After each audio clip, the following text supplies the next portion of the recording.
Hello, hello, hello, hello, hello mga ka-OFW. Andito na naman po ako nagbabalik sa aking YouTube channel, OFW Mac Chickies Vlog. So, ayan. For today's video, ako na naman po ay mag-share ng lulutuin ko po. Ito po yung ating chicken orzo pasta o yung ating chicken rice pasta. So, ayan. Umpisa na po natin ipakita yung ating mga ingredients o kakailanganin para sa ating chicken orzo pasta. So, ayan. Umpisa na po natin. Please don't forget to subscribe po pala muna bago mag-umpisa. Please click the subscription below at paki-click na din po ng bell notification para lagi po kayo ma-update ng mga bago ko pong upload na mga niluluto ko po. So, ayan. Umpisa na po natin. Tara na. Ito na po. Ayan, umpisa na po natin pagluto ng ating chicken orzo pasta. So, ayan. Ito po yung ating orzo pasta. So, nakapagpaboil na po tayo dito ng tubig at nailagay na natin yung ating pasta dito sa ating boiling water. So, lulutuin lang natin yung ating pasta ng mga 90%. So, ayan. I-drain lang po natin, tanggalin natin yung tubig dito sa ating pasta. So, ayan. At ngayon, dito naman tayo sa iba pang sangkap para sa ating orzo pasta. So, ayan. So, meron po tayong spinach. Yung spinach natin ay frozen lang po yan at dinifrost lang po natin. At ang ating garlic, at ang ating onion, at ang ating cooking cream. At syempre mag-add din po tayo ng cooking oil at salt pa maya-maya. So, ayan. Add lang po tayo dito ng mga 2 tablespoon ng ating cooking oil. At isusuti lang natin yung ating onion, ating garlic, at ang ating frozen na spinach. Ayan, haluin lang natin.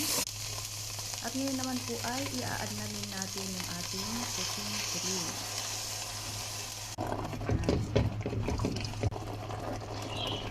Add na rin po tayo ng salt. At ang ating orzo pasta na na-boil kanina. Ayan.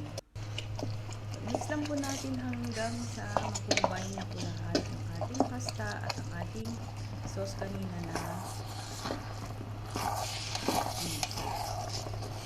ayan. Continue lang natin at ayan na po ang kakalabasan niya. At i-separate muna natin at dito naman po tayo sa ating chicken mixture.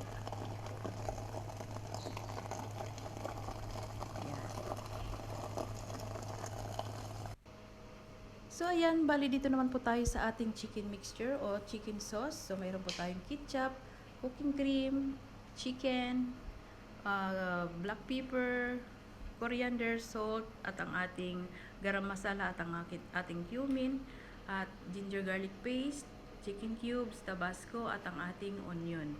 So, ayan, bali ito yung ating para sa ating chicken sauce. So, ngayon ay isusuti muna natin. Mag-add po tayo ng oil.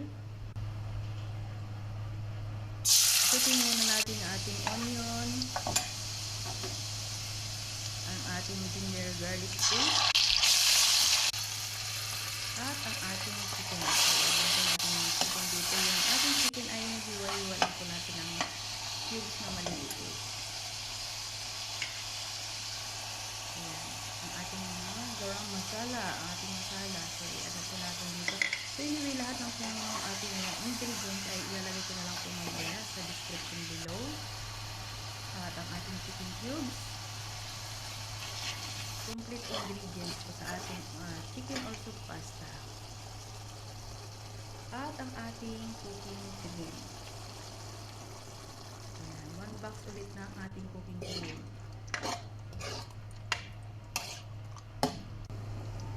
At ngayon naman po ay mag-add po tayo ng ating ketchup. So, nag-add po tayo dito ng mga 2 tablespoons. At ang ating tabasco. So, yung ating tabasco, kundi lang ilalagay natin at may mga bata kasi nagkakain. Kung mahilig po kayo ng maang-ang, so dagdagan nyo na lang po. Ayan, mix ulit natin.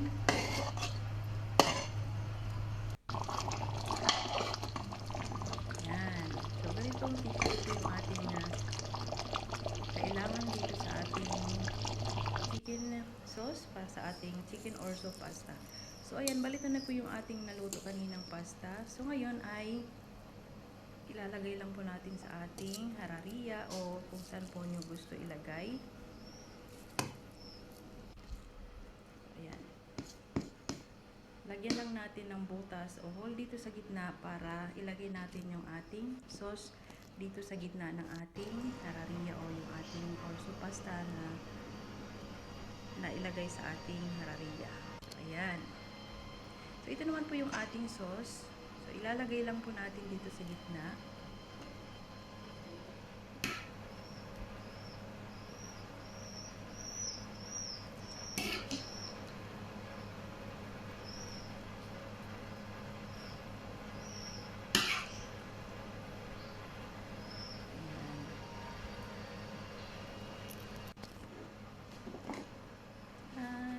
So ngayon naman ay hindi ko pala napakita sa inyo paano i-fried yung ating onion.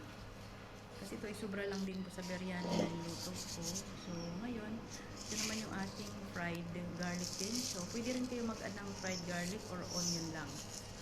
Ayan. Ako nag-add po ako ng fried onion at fried garlic. So maglagay din po tayo dito ng pang-decorate ng po ang design ng ating chicken orzo pasta ng mga dahon-dahon.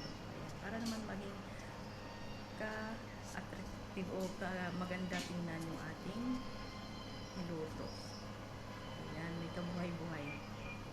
So, ayan, hanggang dito na lang muna ulit ang ating chicken orzo pasta. Ready to serve na po. Bye!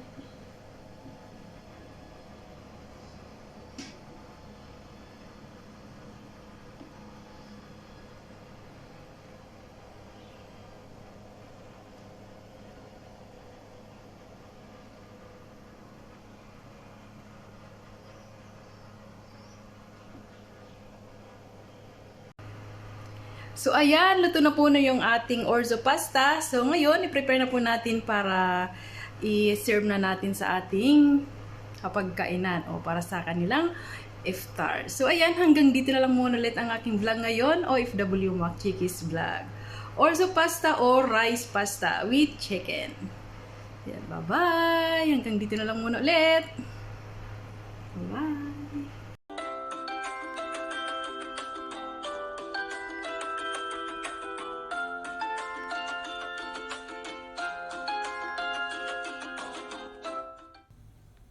Thank you for watching!